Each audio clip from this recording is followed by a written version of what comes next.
Yuk belanja di TS Mart. Dengan belanja di TS Mart, Anda turut berpartisipasi dalam dakwah yang diselenggarakan YTS.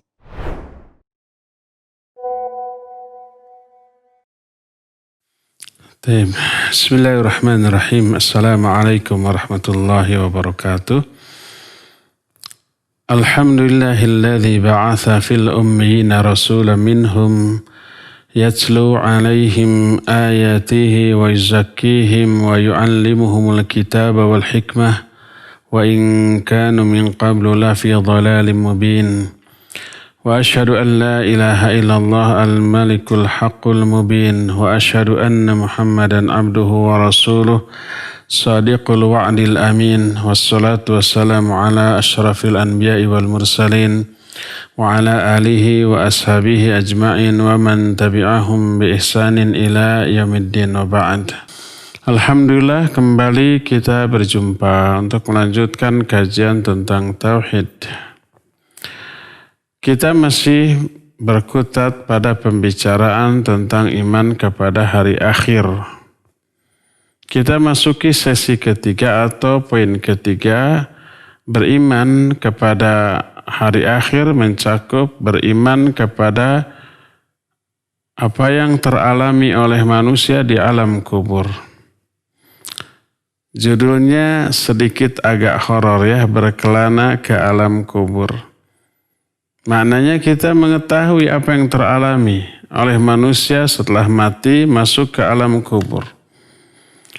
Iman kepada hari akhir mencakup beriman kepada apapun yang diinformasikan oleh Quran dan Sunnah yang sahihah tentang apa yang teralami setelah mati. Di antaranya beriman kepada adanya alam kubur. Di dalamnya ada 3 poin, yaitu fitnah kubur, azab kubur, atau nikmat kubur.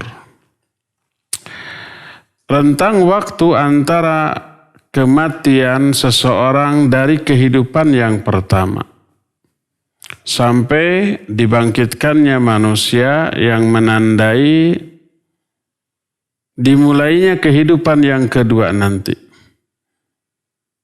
Kematian yang pertama disebut al-qiyamatus sughra atau kiamat kecil.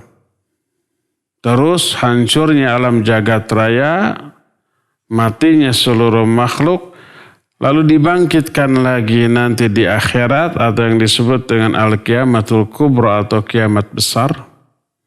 Nah, rentang waktu antara 2 kiamat ini disebut dengan sebutan barzakh. Sebagaimana firman Allah Azza wa Jalla dalam Al-Quran, dalam surah Al-Mu'minun ayat 99 dan ayat yang ke-100, Allah menyatakan, hatta idza jaa ahadahumul mautu qala rabbirji'un la'alli a'malu salihan fima taraktu kalla innaha kalimatun huwa qailuha wa min waraihim barzakhun ila yaumi yub'atsun. Kata Allah Azza wa Jalla, sehingga apabila datang kematian kepada salah seorang di antara manusia, maka orang yang akan mati itu berkata, ya Allah, kembalikan lagi aku hidup ke alam dunia. Ini ketika akan mati. Aku akan beramal soleh yang dulu aku tinggalkan. Waktu hidup tidak beramal soleh. Waktu mau mati minta ditunda kematiannya. Lalu janji mau beramal soleh. Kalla, kata Allah, enggak, sama sekali tidak. Innaha kalimatun huwa qailuha, itu hanya perkataan dia saja, keinginan, angan-angan. Wa min waraihim barzakhun ila yaumi yub'atsun, dan di belakang mereka ada barzakh.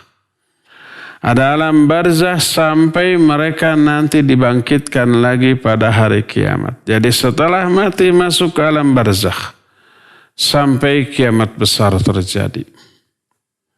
Makna barzakh adalah pemisah atau penyekat antara 2 hal, antara dua benda itu namanya barzakh. Alam kubur disebut dengan alam barzakh karena memisahkan antara alam dunia dan alam akhirat, kehidupan dunia dan kehidupan akhirat. Nah, di alam barzakh ini ada miniatur dari akhirat, ada balasan ukhrawi. Ada azab kubur bagi orang-orang yang durhaka, apalagi orang-orang kafir. Waliyadzubillah. Ada nikmat kubur bagi orang-orang yang soleh, solihah.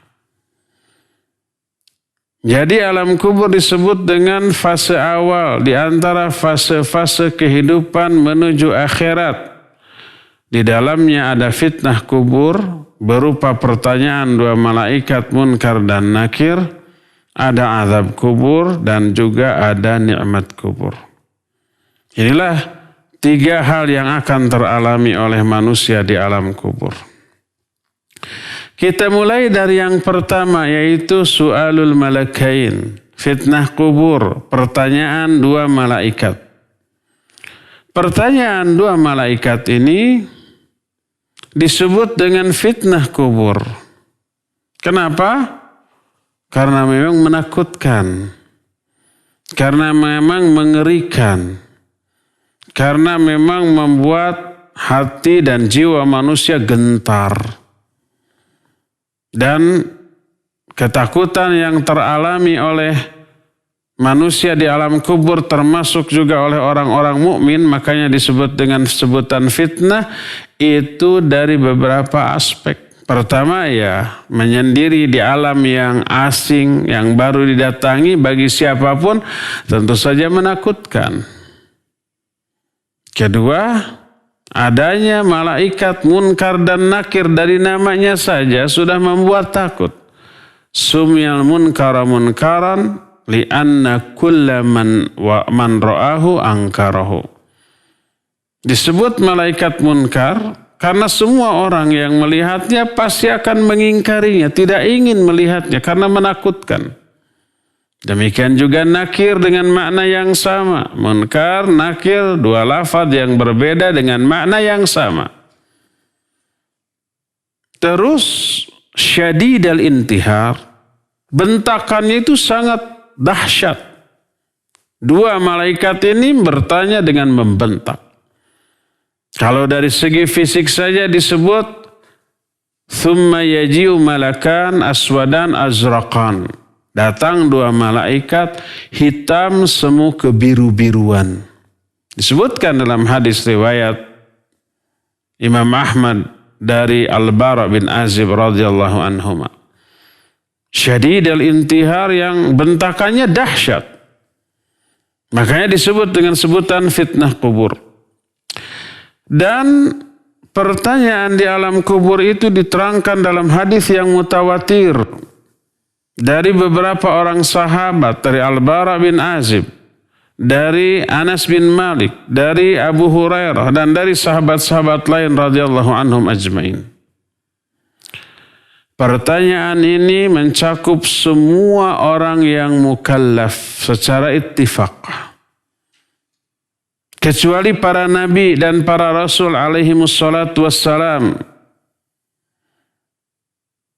Diikhtilafkan di kalangan para ulama apakah para nabi mengalami fitnah kubur atau tidak.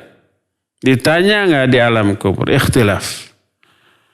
Demikian juga orang-orang yang mati dalam keadaan belum mukallaf, seperti anak-anak kecil yang belum balik kemudian mati. Apakah mereka ditanya di alam kubur? Para ulama ikhtilaf. Demikian juga orang-orang gila yang mati dalam keadaan tetap gila dari awal. Menurut satu pendapat mereka tidak terkena fitnah. Karena apa? Karena ujian hanya diberikan kepada orang-orang yang mukallaf. Menurut pendapat yang lain mereka tetap terkena fitnah. Mereka tetap ditanya di alam kubur. Adapun hujjah atau alasan yang dipegang oleh para ulama bahwa mereka juga akan ditanya Anak kecil ditanya, orang gila juga ditanya. Apa hujahnya? Hujahnya adalah disyariatkannya mensolatkan mereka dan mendoakan mereka. Anak kecil ketika mati disyariatkan untuk disolatkan, walaupun tidak wajib. Orang gila mati disyariatkan untuk disolatkan dan didoakan.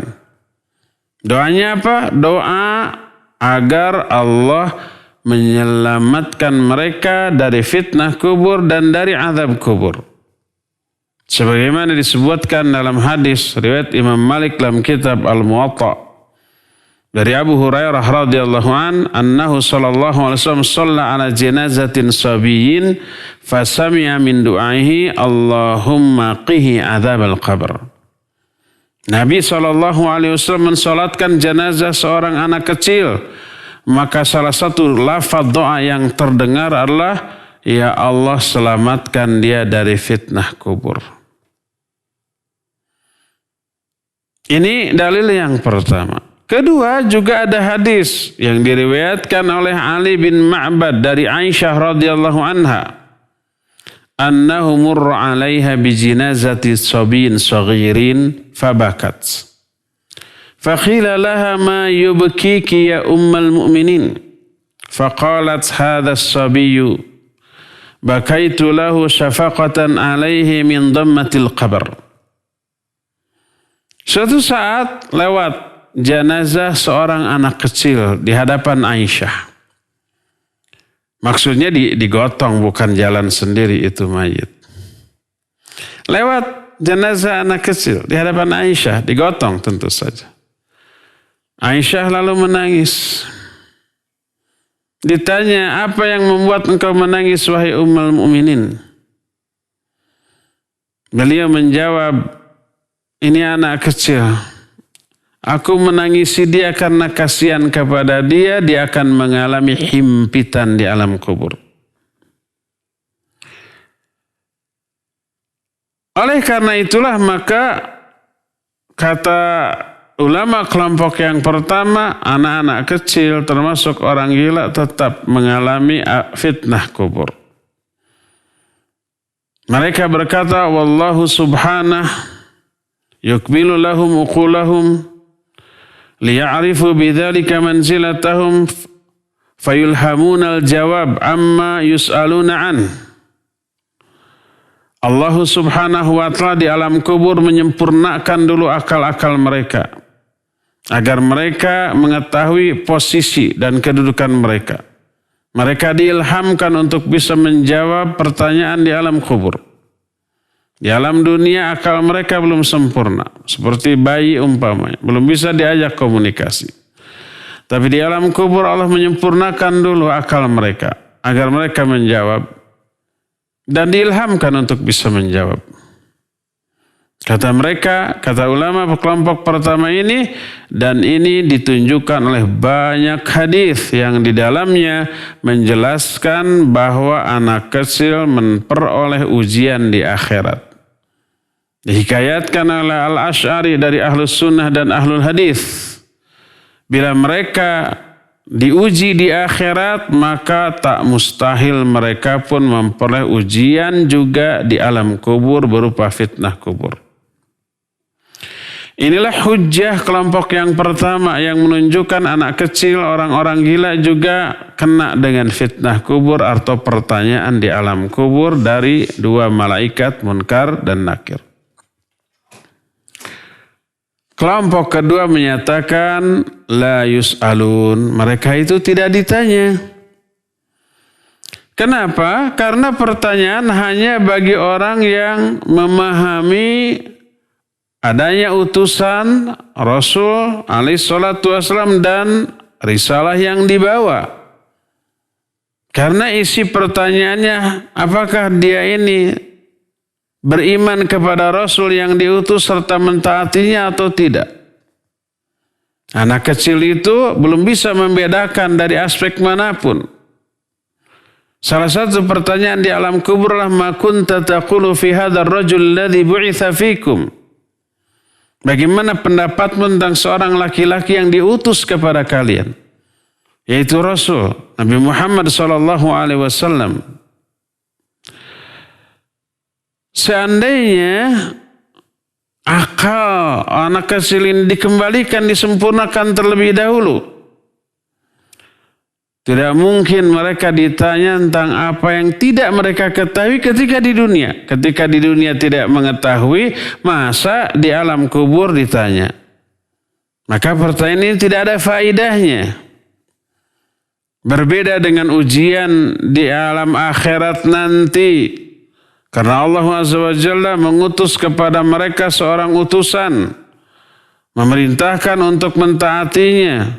Dalam keadaan di akhirat akal mereka begitu sempurna. Siapa yang mentaati utusan ini dia akan selamat, dan siapa yang maksiat atau mendurhakainya dia akan dimasukkan ke dalam neraka. Jadi ini adalah ujian berupa perintah yang harus mereka lakukan di waktu itu. Bukan berupa pertanyaan tentang urusan yang telah lalu dalam kehidupan mereka di dunia berupa taat atau maksiat, seperti pertanyaan bagi mukallaf di alam kubur. Kalau orang-orang dewasa di alam kubur ditanya tentang masa lalu. Menurut salah satu pendapat, di akhirat anak-anak kecil yang mati ketika kecil, juga orang gila, ada ujian berupa diperintahkan masuk kamu ke dalam neraka. Siapa yang masuk terjun ke dalam neraka dia selamat dan dimasukkan ke dalam surga. Siapa yang enggan maka dia akan dimasukkan ke dalam neraka. Itu ujiannya, ujian di saat itu, bukan pertanyaan tentang kehidupan masa lalu di dunia. Dua hal yang berbeda. Makanya menurut pendapat yang kedua ini, anak kecil di alam kubur tidak ditanya oleh dua malaikat. Adapun bantahan mereka kepada dalil kelompok pertama, seperti hadis riwayat yang diterima dari Abu Hurairah radhiyallahu anhu, yang menyatakan bahwa anak kecil ketika mati oleh Nabi SAW didoakan, Allahumma qihi azaban nar atau fitnatul qabr.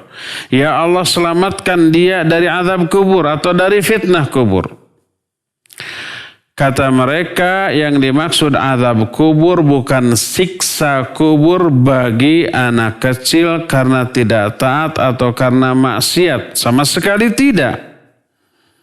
Karena Allah tidak akan mungkin menghukum, menyiksa seseorang yang mati dalam keadaan tidak melakukan dosa apapun. Tapi yang dimaksud azab kubur tidak berarti selalu siksaan, tapi berupa penderitaan yang teralami si mayit di alam kubur. Bukan berupa siksaan. Contoh di antaranya hadis sahih riwayat Imam Bukhari dan Imam Muslim. Innal mayyita la yu'adzabu bi bukai ahlihi alaih. Bahwa mayit akan diazab karena tangisan keluarganya atas dirinya. Kalau seorang mati lalu keluarganya menangisinya, maka si mayit terazab. Maksud terazab di sini bukan disiksa, tapi merasakan penderitaan, sedih. Bisa nggak kita bayangkan umpamanya kalau seorang suami yang punya anak dan istri mau pergi jauh dan lama, tugas ke luar negeri sebulan umpamanya, atau mau haji umpamanya.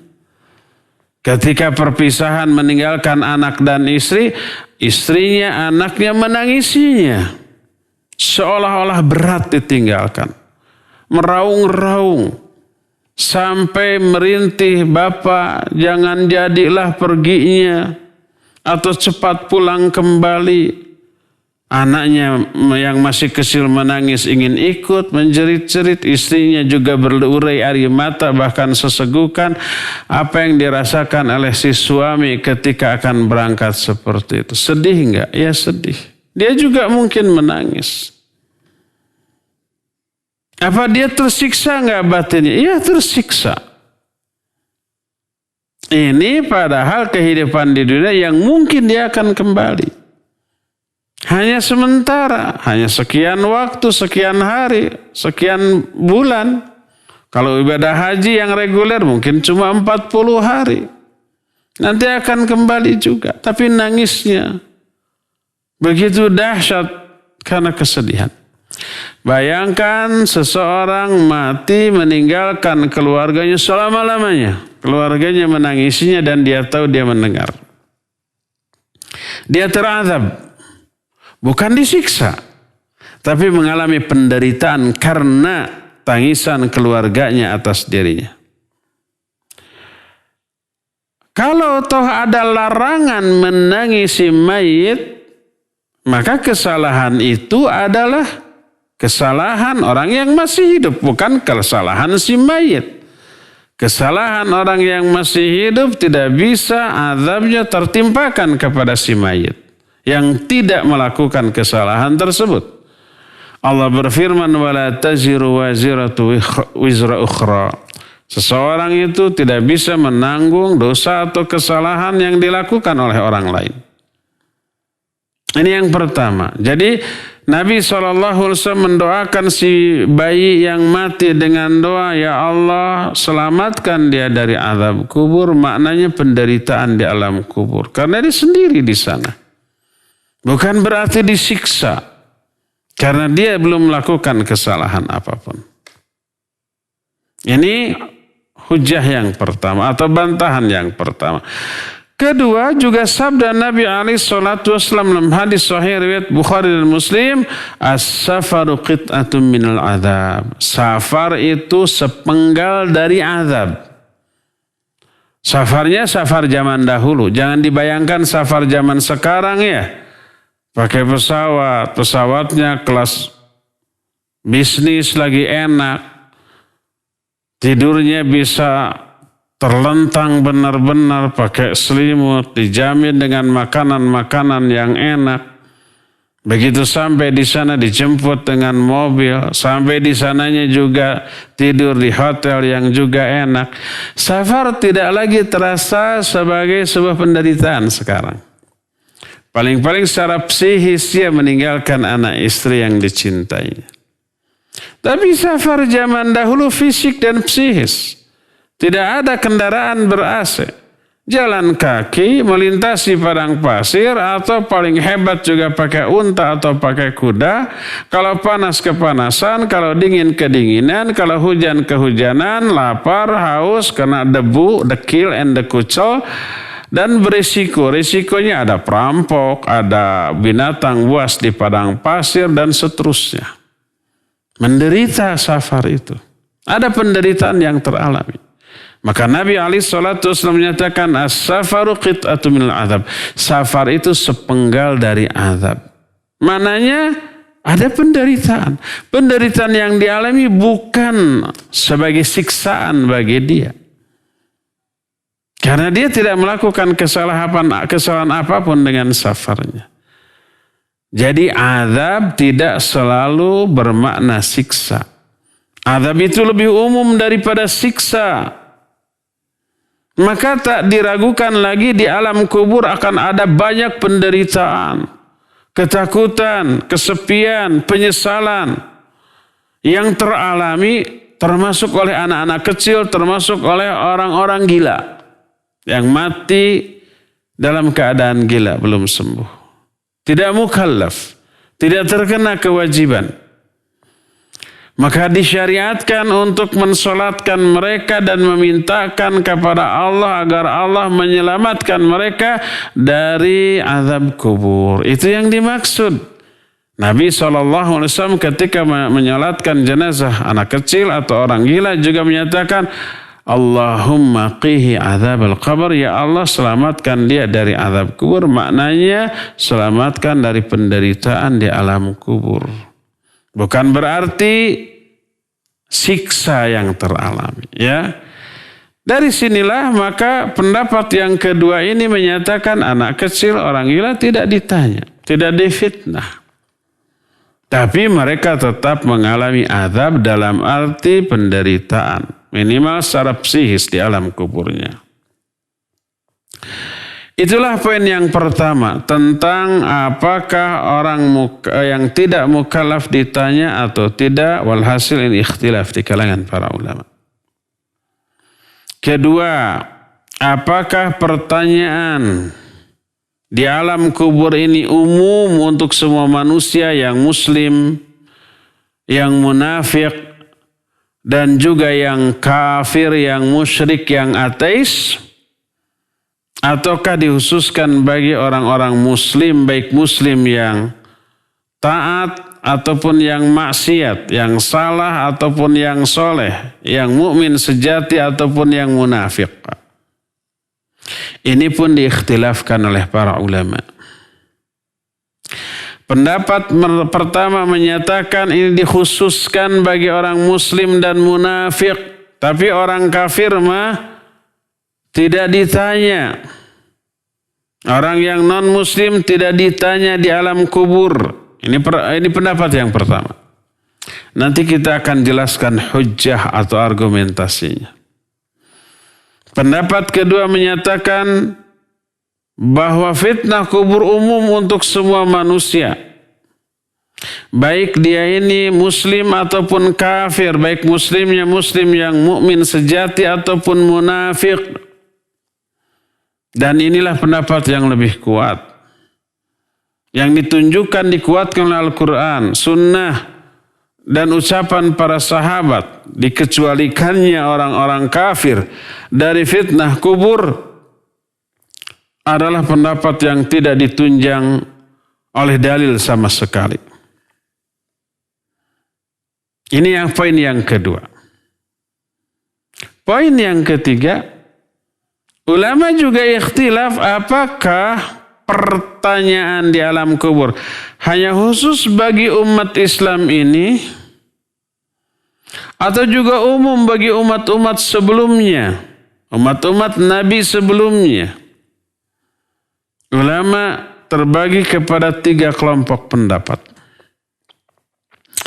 Kelompok pertama menyatakan innahu khasun bihadhil ummah li'anna al-umama qablana kanatir rusul ta'tihim birrisalah fa idza abau kaffatir rusul wa'tazaluhum wa'ujilu bil adab falamma bu'itha Muhammadun sallallahu alaihi wasallam birrahmah imaman lil khalq kama qala Allah ta'ala wa ma arsalnaka illa rahmatan lil alamin amsaka anhumul adab wa utiya sayf thumma hatta yadkhula fi dinil Islam man dakhala li mahabati sayf thumma yursakhul iman fi qalbihi fa'amhalu famin thamma dhahara amrun nifaq wa kanu yusirruna al-kufr wa yu'linuna al-iman fakanu bainal muslimin fi satar falamma matu qayyadallahu lahum fata'nil khabar liyastakhrija sirrahum bis-su'al. Pendapat pertama menyatakan fitnah di alam kubur khusus bagi umat Islam. Umat lain tidak. Kenapa? Karena umat-umat sebelum kita, para rasul datang kepada mereka dengan membawa risalah. Kalau mereka enggan menolak, para rasul menjauhi mereka lalu disegerakan azab untuk mereka. Kita tahu umat Nabi Nuh langsung diberi azab. Diberikan hujan yang tidak berhenti sampai terjadi banjir yang luar biasa besar. Musnah semuanya kecuali Nabi Nuh dan pengikutnya di perahu. Demikian juga nabi-nabi berikutnya. Begitu menolak, maka Allah langsung menurunkan azabnya kepada mereka. Ketika Nabi Muhammad SAW diutus dengan membawa rahmat sebagai imam bagi seluruh makhluk, rahmat bagi seluruh alam. Allah menyatakan wa ma arsalnaka illa rahmatan lil alamin. Tidaklah aku utus engkau hai Muhammad kecuali sebagai rahmat bagi seluruh alam. Maka Allah menahan azab bagi orang-orang yang kafir kepada ajaran Nabi Muhammad SAW.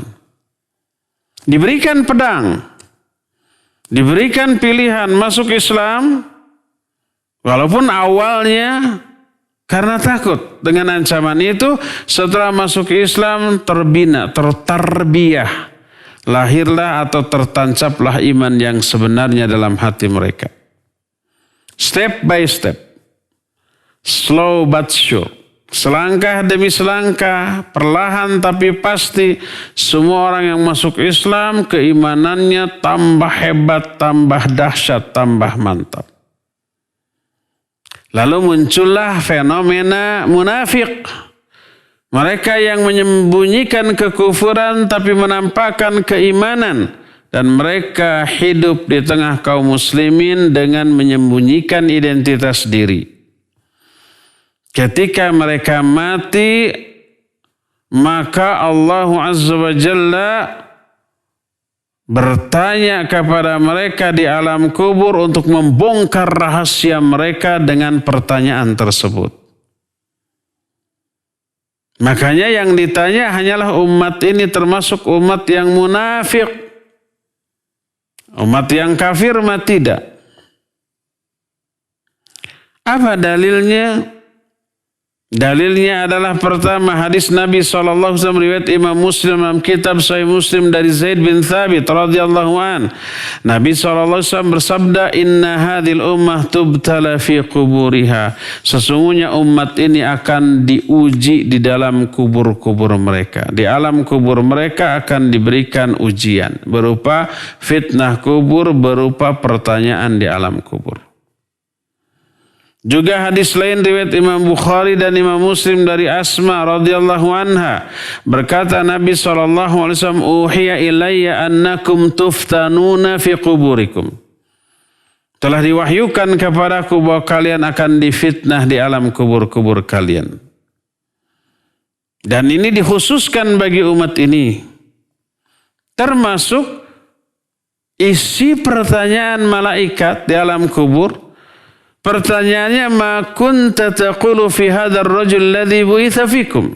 Bagaimana pendapatmu tentang seorang laki-laki yang diutus kepada kalian, yaitu Nabi Muhammad sallallahu alaihi wasallam. Adapun umat sebelumnya tidak ditanya tentang Nabi Muhammad karena tidak berjumpa. Pertanyaan tentang Nabi kita Muhammad sallallahu alaihi wasallam di alam kubur menunjukkan bahwa fitnah kubur ini hanya untuk umat Islam saja. Umat-umat sebelumnya tidak. Inilah pendapat yang pertama. Al-qawlu tsani, adapun pendapat yang kedua, inna su'ala fil qabr li hadhil ummah wa li ghairiha. Pendapat kedua menyatakan pertanyaan di alam kubur bagi umat ini dan juga bagi umat-umat sebelumnya. Umat sebelumnya juga memperoleh fitnah kubur, ditanya di alam kubur. Adapun bantahan mereka kepada kelompok yang pertama menyatakan bahwa dalil-dalil tadi tidak menunjukkan pengkhususan bagi umat ini saja. Karena ucapan Nabi SAW bahwa umat ini, anna hadhil ummah tubtala fi quburiha. Umat ini akan diuji di alam kubur mereka. Umat ini. Yang dimaksud umat di sini bukan umat beliau saja, tapi seluruh umat manusia, seluruh Bani Adam. Sebab lafaz umat oleh Al-Quran mencakup seluruh makhluk, termasuk juga para binatang, termasuk burung, itu juga disebut umat. Termasuk manusia-manusia terdahulu. Allah berfirman dalam Al-Quran surah Al-An'am 38, وَمَا مِنْ دَابَةٍ فِي الْأَرْضِ وَلَا طَائِرٍ يَطِيرُ بِجَنَاحَيْهِ إِلَّا أُمَمٌ أَمْثَالُكُمْ. Tidak ada satu binatang pun yang melata di muka bumi. Tidak ada juga burung yang mengepak-ngepakkan dua sayapnya di awan, di udara. Kecuali mereka itu umat-umat seperti kalian. Binatang umat. Seluruh manusia juga disebut umat. Seluruh jenis binatang disebut umat. Termasuk seluruh manusia juga disebut umat. Oleh karena itulah maka perkataan Nabi anna hadhil ummah tubtala fi quburiha, bahwa umat ini akan ditanya di alam kubur mereka, mencakup juga semua manusia sebelum umat Nabi Muhammad sallallahu alaihi wasallam. Inilah kelompok yang kedua. Adapun kelompok yang ketiga, kelompok yang tawakuf, abstain, non-blok, tidak ke sini, tidak ke sana. Karena mereka menyatakan dalil-dalil tentang hal itu muhtamal. Bisa memberi arti banyak kemungkinan dan tidak qat'i, baik pengkhususan ataupun diumumkannya hal tersebut. Inilah poin yang ketiga tentang alam kubur. Nah, sekarang bagaimana proses pertanyaan atau fitnah kubur tersebut? Diterangkan dalam hadis yang diterima dari Al-Bara bin Azib, Rasul alaihi salatu wasalam menyatakan fatu'adu ruhuhu fi jasadihi wa yatihil malakan. Dikembalikanlah ruhnya itu ke dalam jasadnya, lalu datanglah dua malaikat menyuruhnya duduk. Lengkapnya hadis ini sudah kita terangkan pada pertemuan yang lalu.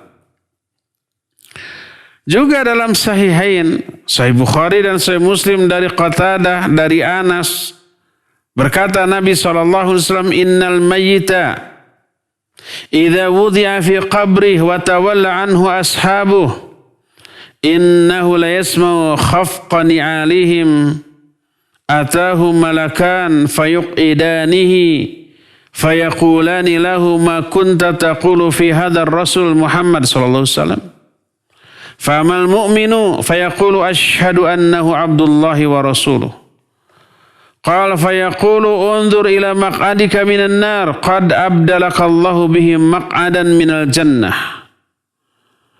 Qala Rasul sallallahu alaihi wasallam fayarahuma jami'an. Qala fa'ammal kafiru wal munafiq fayaqulani lahu ma kunta taqulu fi hadzal rajul fayaqulu la adri kuntu aqulu ma yaqulun nas fayaqulani lahu la daraita wa la talaita thumma yudrabu bimatariq min hadidin baina udhunayhi fayasihu sayhatan fayasma'uha man 'alaiha ghairu thaqalain. Kata Nabi SAW, sungguhnya mayit ketika sedang sudah diletakkan di kuburannya dan pulanglah para sahabatnya, si mayit itu mendengar suara langkah-langkah kaki para sahabatnya tersebut. Maka datanglah dua malaikat menyuruhnya duduk. Lalu bertanya, bagaimana pendapatmu tentang seorang laki-laki yang diutus kepadamu? Namanya Muhammad sallallahu alaihi wasallam. Adapun orang mukmin dia akan menjawab, aku bersaksi dia adalah hamba Allah dan utusannya. Setelah beres menjawab, malaikat itu berkata lagi, lihat tuh tempat dudukmu di dalam neraka. Diperlihatkan rumah dia di dalam neraka. Ini orang mukmin. Lalu malaikat menyatakan Allah telah mengganti kamu tempat tinggalmu di neraka dengan tempat tinggalmu di surga. Lalu diperlihatkan istana dia di surga. Lalu kata Nabi SAW, orang mukmin pun melihat kedua rumahnya. Satu di neraka, satu di surga. Yang kemudian yang di neraka itu tidak dia tempati, tidak dia tinggali sebab dia orang mukmin. Yang dia tempati hanyalah yang di surga. Rumah yang di neraka dia akan wariskan nanti kepada penghuni neraka.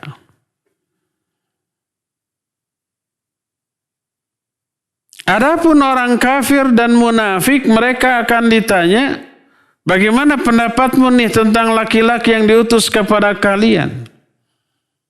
Orang kafir atau orang munafik ini menjawab, aku tidak tahu, aku hanya mengatakan apa yang dikatakan oleh orang-orang. Malaikat kemudian merespon, kamu nggak tahu, kamu nggak baca tuh ketika di dunia nggak belajar. Lalu dipukullah dia dengan palu dari besi antara kedua telinganya. Remuk itu kepalanya. Tubuhnya. Menjeritlah dia dengan jeritan yang dahsyat. Jeritannya terdengar oleh seluruh makhluk. Kecuali dua makhluk, yaitu manusia dan jin. Semoga Allah Azza wa Jalla menyelamatkan kita dari fitnah kubur dan azab kubur seperti ini. Dalam hadis lain, dalam Sahih Abi Hatim dikatakan, atahu malakan aswadan azraqan yuqalu li ahadihima al-munkar wal akhar nakir. Lalu datanglah dua malaikat yang hitam kebiru-biruan. Yang satu disebut munkar, yang satu disebut nakir. Lebih detail lagi dalam hadis riwayat Imam Ahmad dalam kitab Musnadnya, juga dalam Sahih Abi Hatim dari Abu Hurairah radhiyallahu an, bahwa Nabi SAW bersabda, innal mayyita idza wudhi'a fi qabrih innahu yasma'u khafqa ni'alihim hina yuwalluna an. فإن كان مؤمنا كانت الصلاة عند رأسه والصيام عن يمينه والزكاة عن شماله وكان فعل الخيرات من الصدقات والصلة والمعروف والإحسان عند رجليه فيؤتى من قبل رأسه فتقول الصلاة ما قبل مدخل ثم يؤتى من يمينه فيقول الصيام ما من قبل مدخل ثم يؤتى من يساره فتقول الزكاة ما من قبل مدخل ثم يؤتى من قبل رجليه فيقول فعل الخيرات من الصدقة والصلة والمعروف والإحسان ما قبل مدخل فيقال له اجلس فيجلس وقد مثلت له الشمس وقد أخذت في الغروب فيقال له هذا الرجل الذي كان فيكم ما تقول فيه وماذا تشهد به عليه فيقول دعوني حتى أصلي فيقولون إنك ستصلي أخبرنا عما نسألك عنه. Kata Nabi SAW, sesungguhnya mayit bila sudah disimpan di kuburannya, dia mendengar suara-suara langkah orang-orang yang mengantarnya ketika mereka kembali. Kalau mayit ini orang mukmin, maka salat menjaga di arah kepalanya. Saum berada di sebelah kanannya. Zakat ada di sebelah kirinya. Semua perbuatan baik, amal soleh seperti sedekah, silaturahmi, berbuat ma'ruf, berbuat ihsan, berada di kedua kakinya, di arah kedua kakinya. Datanglah azab dari arah kepalanya. Berkatalah salat. Gak ada jalan masuk melalui ini. Dijaga oleh salat. Datang lagi azab dari sebelah kanannya, maka berkatalah saum, gak ada jalan masuk melalui ini. Datang lagi dari sebelah kirinya, berkatalah zakat, gak ada jalan masuk dari arahku ini. Lalu datang lagi azab dari arah kedua kakinya, maka berkatalah perbuatan baik berupa sedekah, silaturahmi, berbuat ma'ruf dan berbuat ihsan, mengatakan enggak ada jalan masuk dari arahku ini. Enggak ada yang masuk, enggak ada yang bisa kena. Lalu dikatakan ke orang mukmin itu, duduklah kamu, lalu duduklah dia. Lalu wajahnya pun secerah matahari ketika akan tenggelam. Kemudian ditanya, ini ada orang yang diutus kepada kamu. Bagaimana pendapat kamu tentang dia? Apa persaksian kamu tentang dia? Orang mukmin ini menjawab, biarkan aku sholat terlebih dahulu. Maka diizinkan sholat. Sesi sholat ditanya, coba apa jawabmu tentang pertanyaan kami tadi. Inilah proses yang teralami oleh orang di alam kubur yang disebut dengan fitnah kubur. Hadis tentang fitnah kubur tadi menunjukkan beberapa hal. Pertama, bahwa pertanyaan di alam kubur teralami setelah dia dikuburkan. Masuk, jasadnya dimasukkan ke dalam kubur, otomatis nanti setelah selesai dan orang-orang kembali dari kuburannya, dimasukkanlah ruhnya ke dalam jasadnya di alam kubur. Dan ini membantah ahlul bid'ah seperti Abu Hudzail al-Murisi yang menyatakan bahwa pertanyaan di alam kubur nanti di antara dua tiupan. Dua tiupan itu yaitu apa? Ketika kiamat terjadi itu tiupan pertama, yang tiupan yang kedua ketika manusia dibangkitkan. Nah di sana ditanya, bukan di alam kubur karena mereka tidak meyakini adanya alam kubur. Dibantah oleh hadis ini. Kedua, penamaan malaikat yang bertanya di alam kubur dengan sebutan Munkar dan Nakir. Disebutkan dalam hadis sahih tadi bahwa datang dua malaikat, satu disebut Munkar, satu disebut Nakir. Dan hadis ini membantah orang-orang yang beranggapan dari kalangan Mu'tazilah tidak boleh menyebut Munkar dan Nakir. Walaupun ada hadis itu, mereka mentakwil bahwa Munkar itu maknanya adalah kengerian yang teralami oleh orang yang ditanya ketika ditanya. Dan Nakir itu adalah bentakan malaikat ketika bertanya. Ditawil, bukan nama malaikat. Dibantah oleh hadis ini. Ketiga, hadis ini juga menunjukkan dikembalikannya ruh mayit di alam kuburnya ketika ditanya dan disuruh duduk lalu diminta untuk berbicara. Dan di dalam hadis ini terkandung bantahan kepada Ibnu Hazm yang menafikan hal itu. Yang menolak akan adanya dikembalikannya ruh ke dalam jasadnya di alam kuburnya, disuruh duduk dan disuruh berbicara. Oleh karena itulah maka yang sahih adalah dikembalikannya ruh kepada badan itu dengan cara yang hanya Allah Azza wa Jalla yang tahu. Sehingga walaupun si mayit itu tidak dikuburkan, baik karena umpamanya dimakan oleh binatang buas, dimakan oleh ular sampai hancur dalam perut ular, atau nyebur di lautan, dimakan oleh ikan-ikan, atau bahkan dibakar dan tidak dikuburkan. Dikuburkan atau tidak, jasad itu tetap Allah kembalikan ke alam kubur. Walaupun tadinya dimakan oleh binatang buas, dimakan oleh ular, atau bahkan dibakar jadi abu. Abunya disimpan di kendi umpamanya. Allah sangat mudah mengembalikan jasad mereka ke alam kubur, kemudian dipertemukan kembali dengan ruhnya. Dimasuki oleh ruhnya, kemudian hidup lagi. Allah Maha Kuasa dan mudah bagi Allah Azza wa Jalla. Sehingga tidak bisa adanya akal yang tidak mampu menjangkau bagaimana jasad yang sudah hancur bisa ada lagi, bertemu lagi dengan ruhnya di alam kubur. Hal itu menolak adanya alam kubur, maka tidak bisa. Karena apa?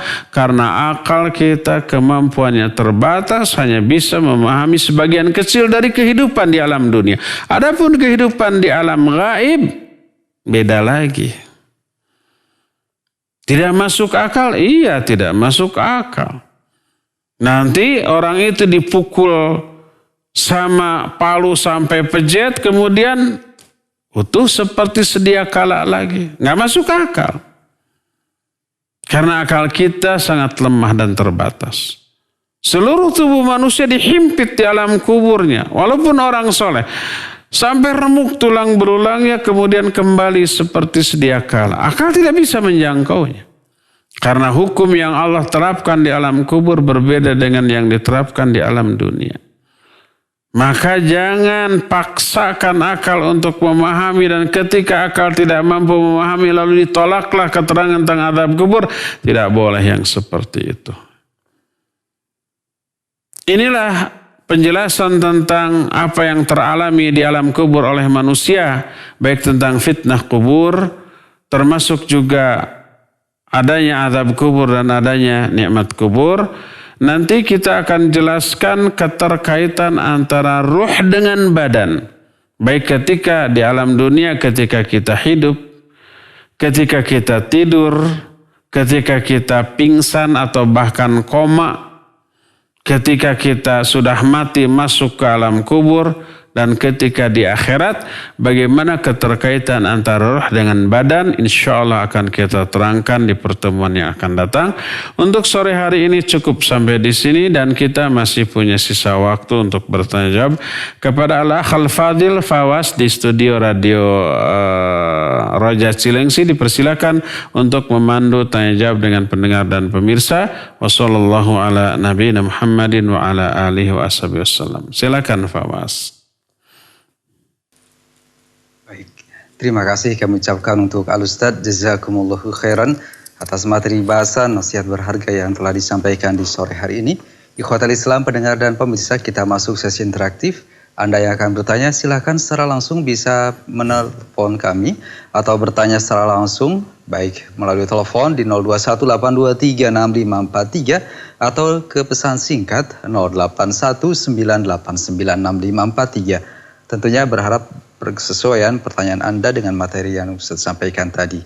Silakan dari penanya, dari penelpon terlebih dahulu kami coba sapa 0218236543. Nah. Halo, assalamualaikum. Waalaikumsalam warahmatullahi wabarakatuh. Silakan Bapak, dengan siapa dari mana? Dengan keadaan dari Cianjur. Ya, silakan pertanyaannya. Ya. Assalamualaikum Pak Ustadz. Waalaikumsalam. Mohon dijelaskan Pak Ustadz, apakah ada fitnah ataupun penderitaan yang dialami oleh penghuni kubur, baik orang soleh ataupun orang yang salah Ustadz, jadi tanpa terkecuali. Mohon penjelasan Ustadz. Kalau misalnya ada, mohon dicontohkan Ustadz.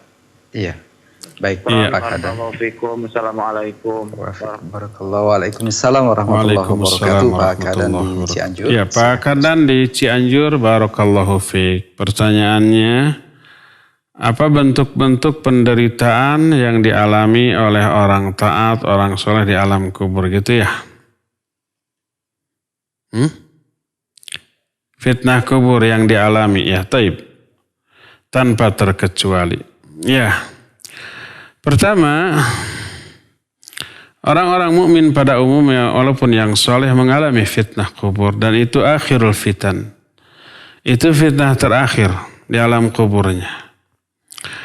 Yaitu berupa pertanyaan di alam kubur oleh dua malaikat Munkar dan Nakir yang bertanyanya disertai dengan bentakan yang dahsyat.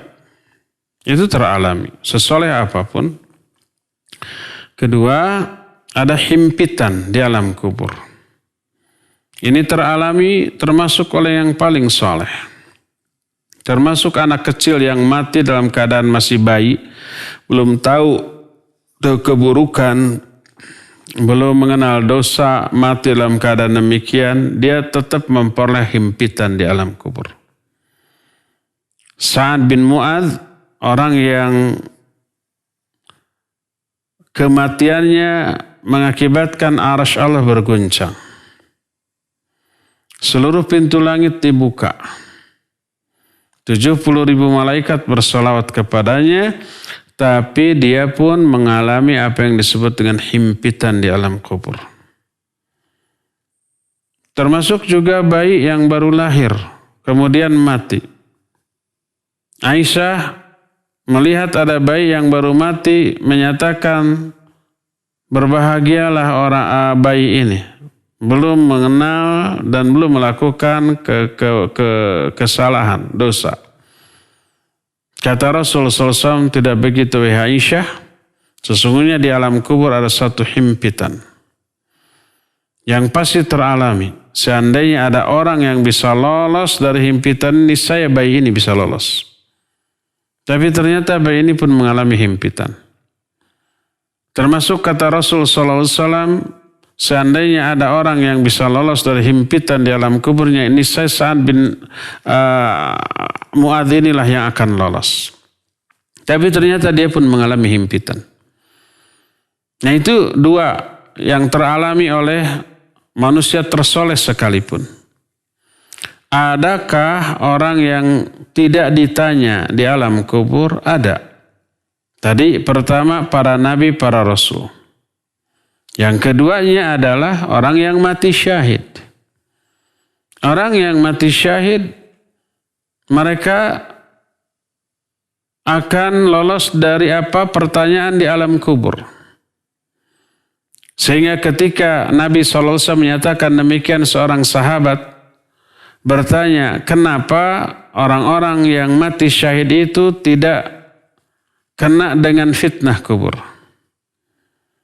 Apa kata Nabi SAW? Kafa bibariqatis suyuf ala ra'siha fitnatun. Cukuplah kelebatan pedang di atas kepalanya ketika jihad, itu adalah menjadi fitnah bagi para syuhada tersebut. Di medan perang, kondisinya juga mengerikan secara fisik dan juga secara mental. Ketika melihat jajaran musuh yang berjubel dari jauh, itu sudah menggetarkan hati. Ketika sudah mendengar teriakan penyerangan sambil berlari, sambil mengacungkan pedang, itu sudah merupakan ujian yang luar biasa dahsyatnya. Dan ketika melihat pedang lawan berkelebat, kemudian kita menghindar sehingga si pedang itu hanya menyabet angin kosong di atas kepala kita, kelebatan pedang tersebut memberikan dampak psikis yang luar biasa mengerikannya. Makanya Nabi SAW ketika ditanya, kenapa orang yang mati syahid itu tidak difitnah di alam kubur, beliau menyatakan, kafa bibaqatis suyuf inda ra'siha fitnatun. Cukuplah kelebatan pedang di atas kepalanya merupakan sebuah fitnah. Demikian, wallahu a'lam bissawab. Ya. Silakan lagi.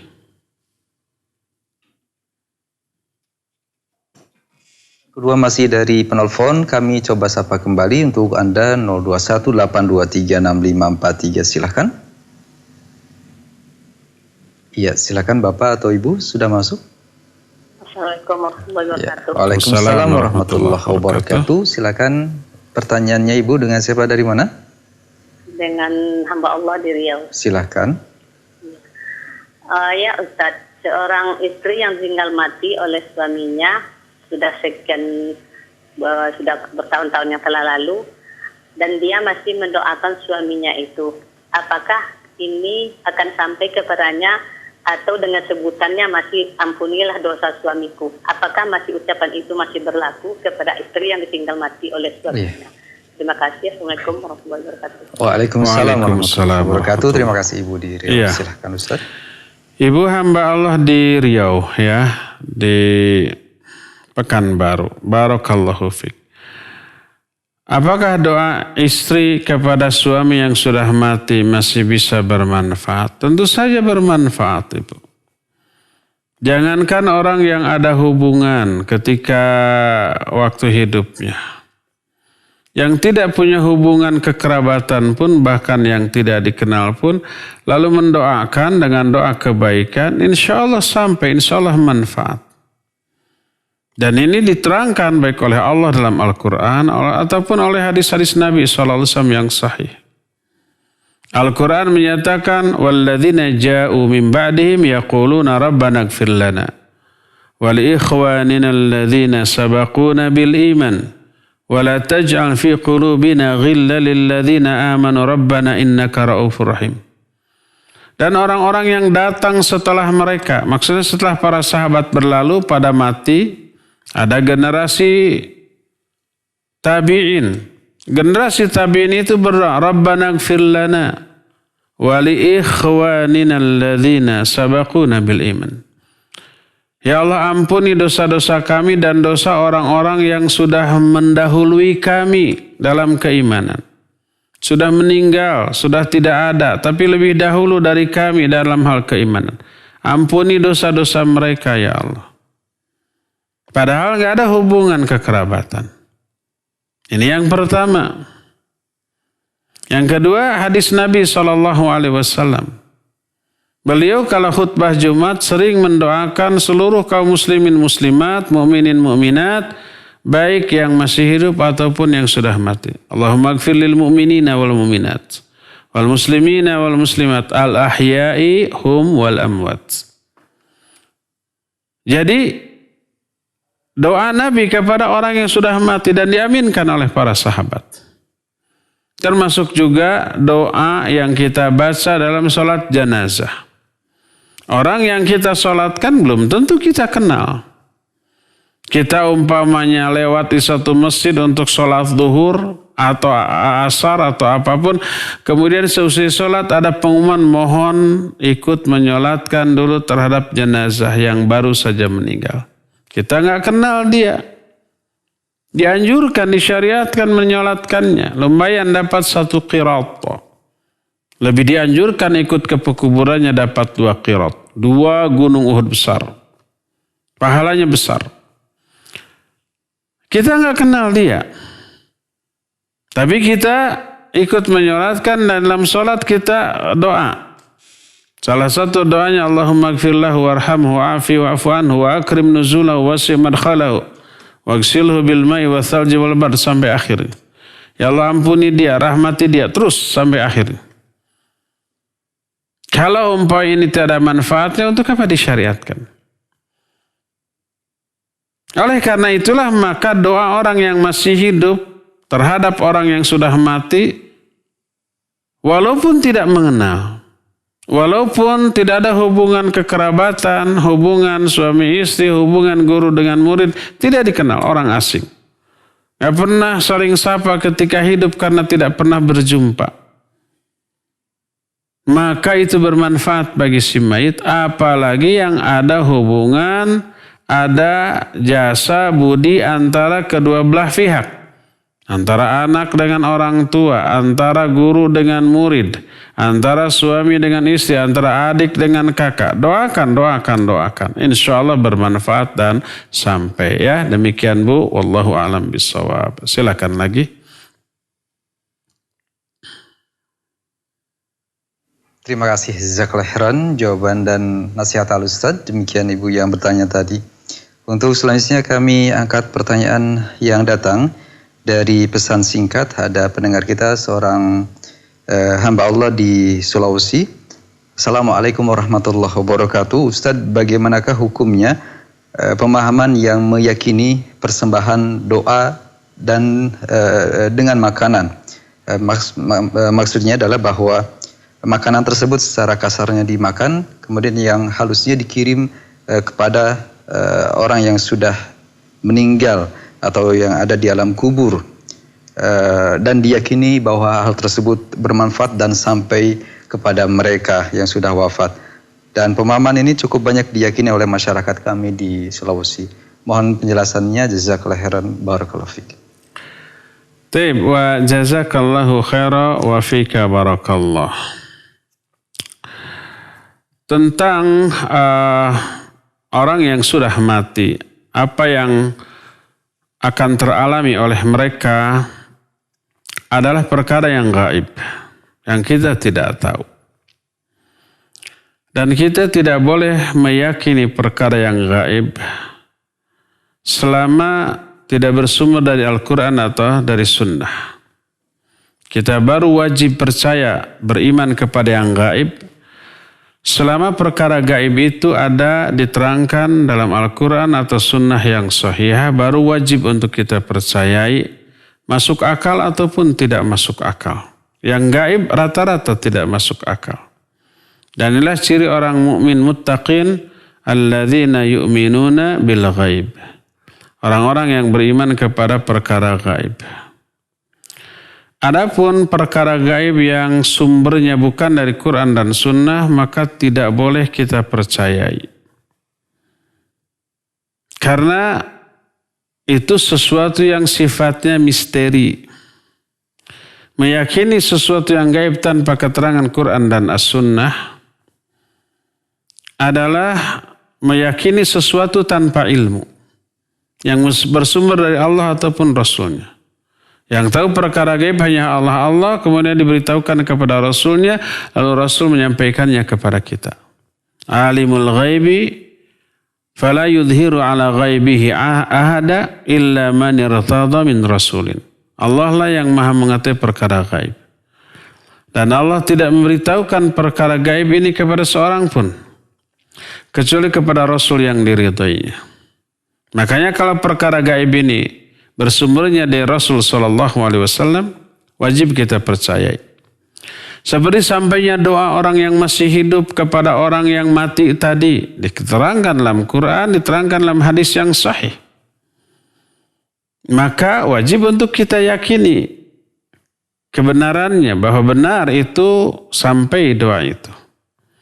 Nah, adapun sekarang mengirimkan makanan ke ahli kubur, tapi makanan secara fisiknya kita makan, lalu aspek batin dari makanan tersebut dikirim ke si mayit di alam kubur. Adapun kalau makanan fisiknya kita makan, ya nggak masalah. Karena itu kita bisa lakukan secara real nyata. Adapun aspek batin dari makanan ini terkirim, dari mana kita tahu? Quran tidak menerangkan, hadis tidak menjelaskan. Paling ada keterangan bersumber dari keyakinan agama lain. Nah, ini sudah berbahaya.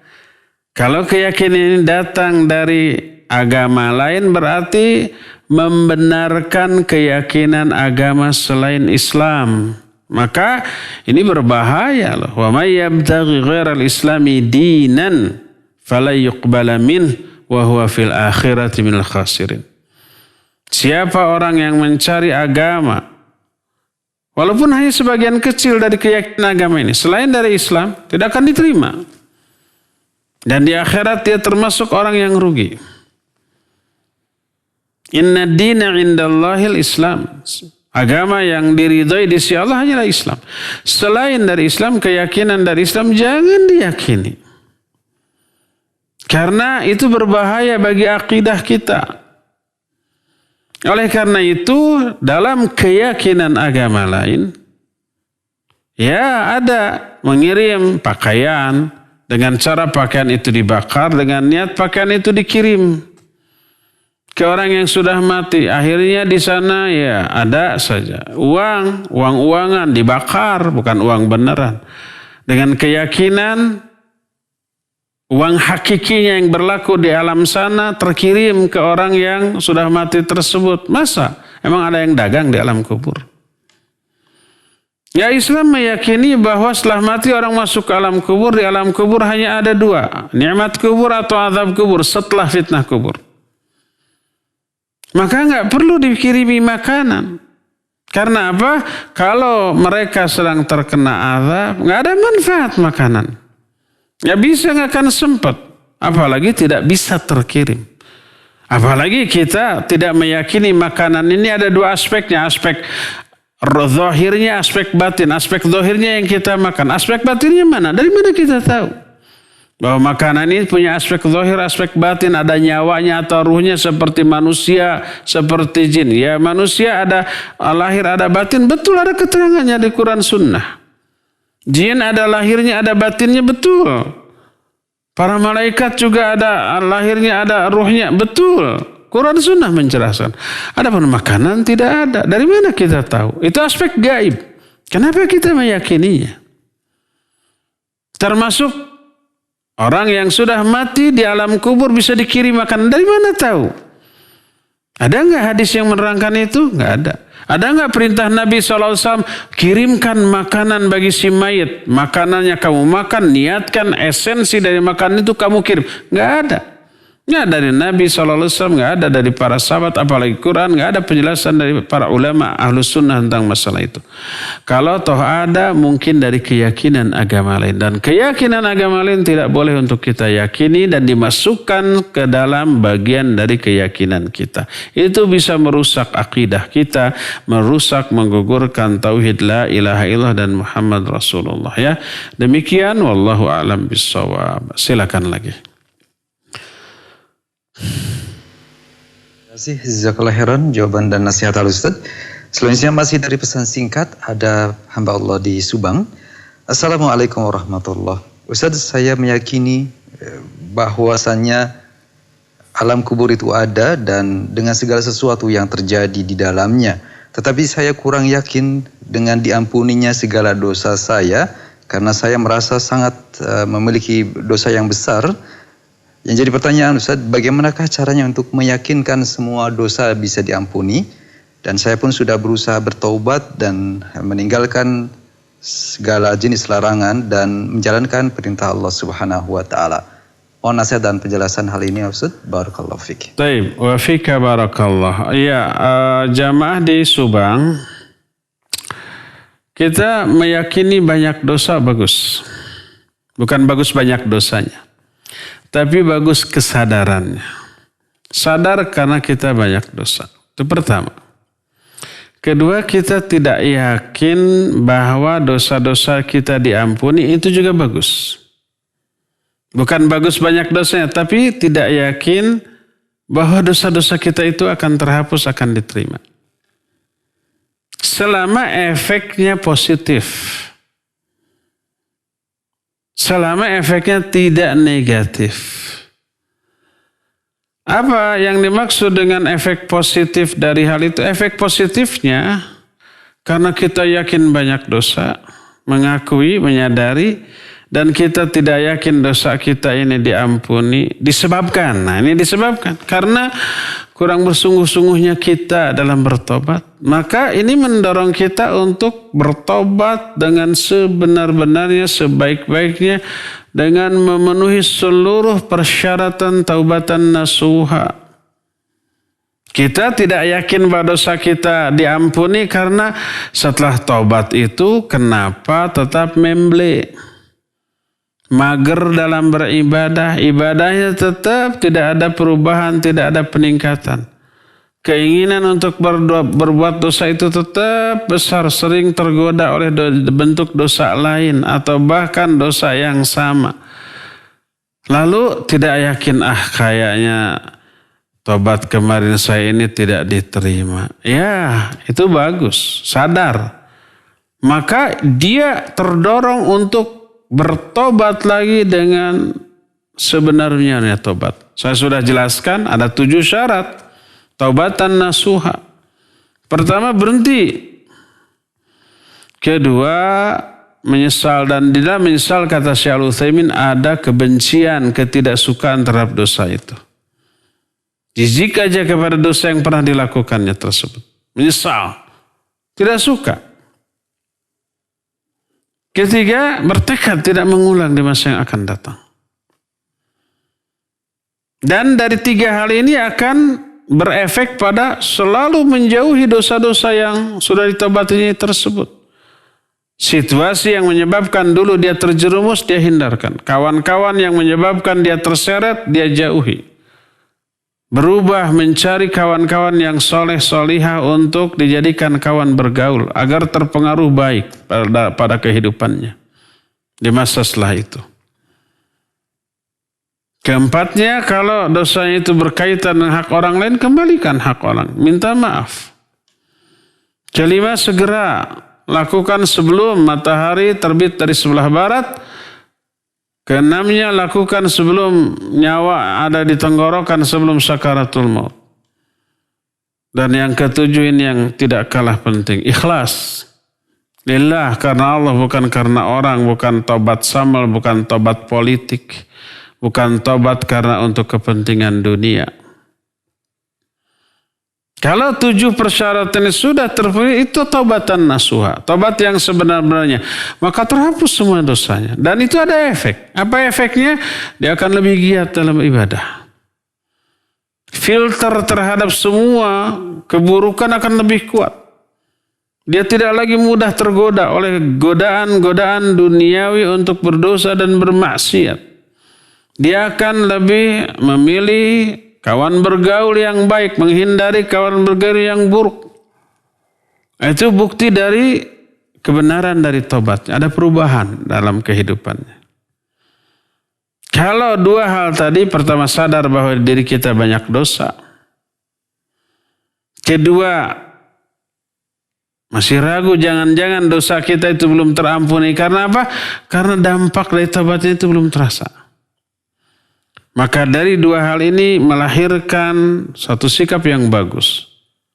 Yaitu dia tingkatkan ibadah lebih baik daripada sebelumnya. Dia jauhi semua dosa, baik dosa yang sudah ditaubatinya ataupun dosa yang belum pernah dikerjakannya. Dia jauhi, dia hindari. Dia memilih kawan bergaul yang baik, menghindarkan kawan bergaul yang buruk. Selalu berdoa, Rabbana la tuzigh qulubana ba'da idh hadaitana wa hab lana min ladunka rahmah innaka antal wahhab. Allahumma ati nafsi taqwaha wa zakkiha anta khairu man zakkaha anta waliyuha maulaha. Ya Allah, berikan kepada jiwa saya kesuciannya, ketakwaannya. Bersihkan dia ya Allah. Karena tidak ada yang bisa membersihkan kecuali Engkau. Engkaulah pemilik dan penguasa dari jiwa ini. Berdoa kepada Allah. Banyak-banyak sering-sering istighfar. Rabbana zalamna anfusana wa illam taghfir lana wa tarhamna lanakunanna minal khasirin. Allahumma inni zalamtu nafsi zulman katsira wa la yaghfiru dzunuba illa ant. Faghfir li maghfiratan min indik. Dan seterusnya.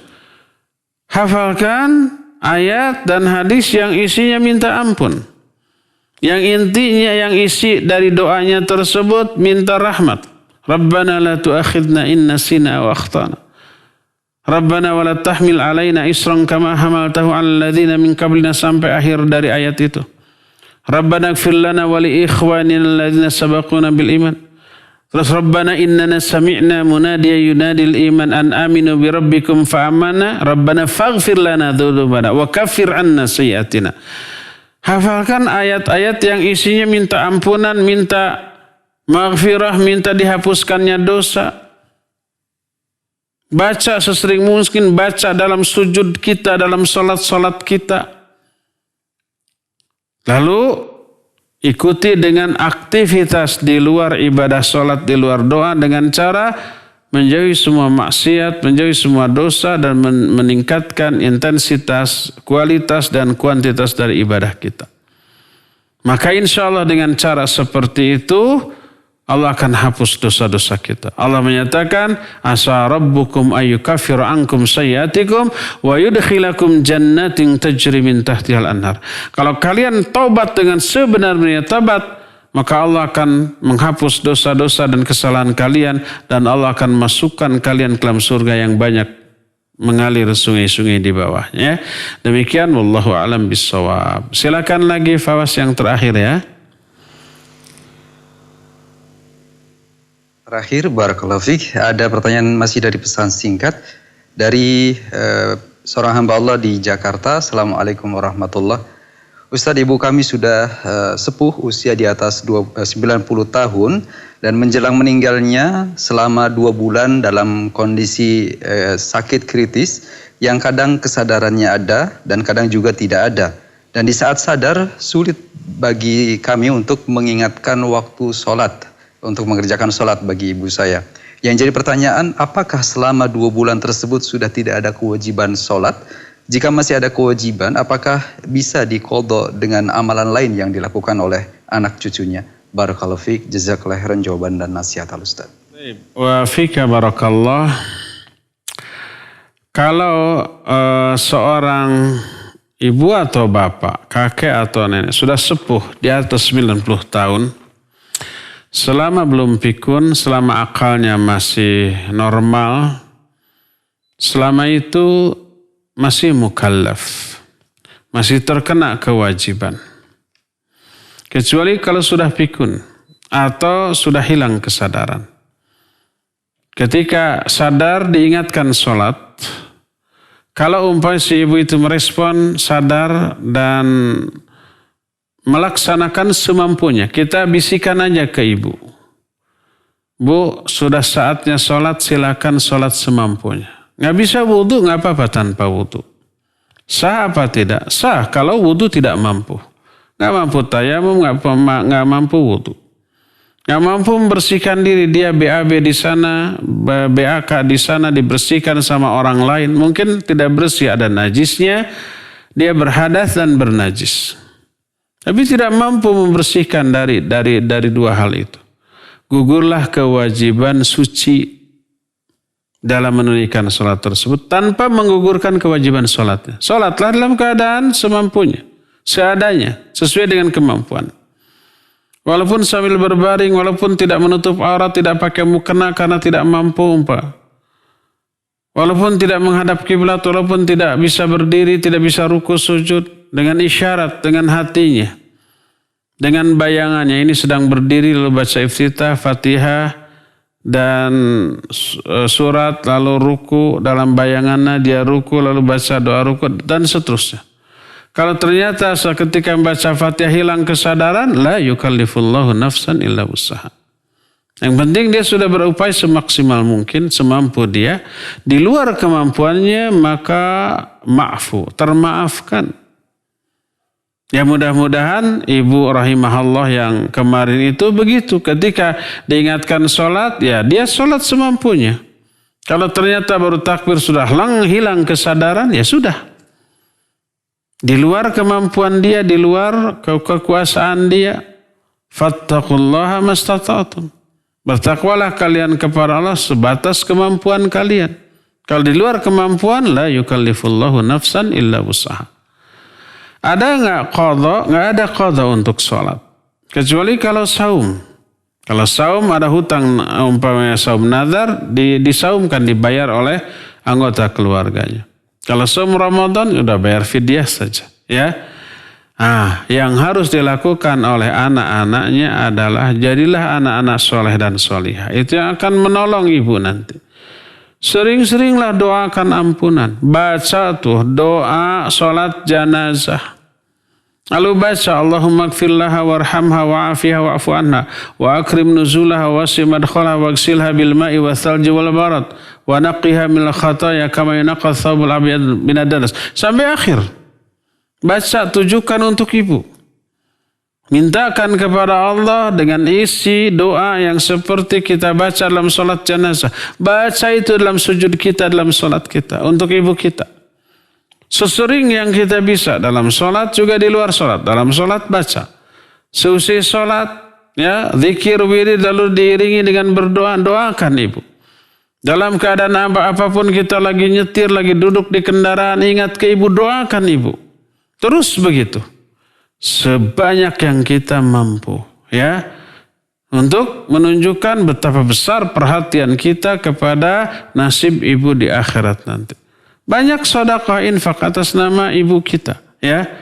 Maka itu yang lebih menolong ibu di alam barzakh nanti daripada berpikir apakah harus mengqadha salatnya ataukah tidak. Sudah di luar kemampuan ibu tentang salat, itu dimaafkan. Adapun selanjutnya si anak semestinya banyak mendoakan, beramal soleh dan menjadikan dirinya menjadi anak yang soleh dan solihah, ya.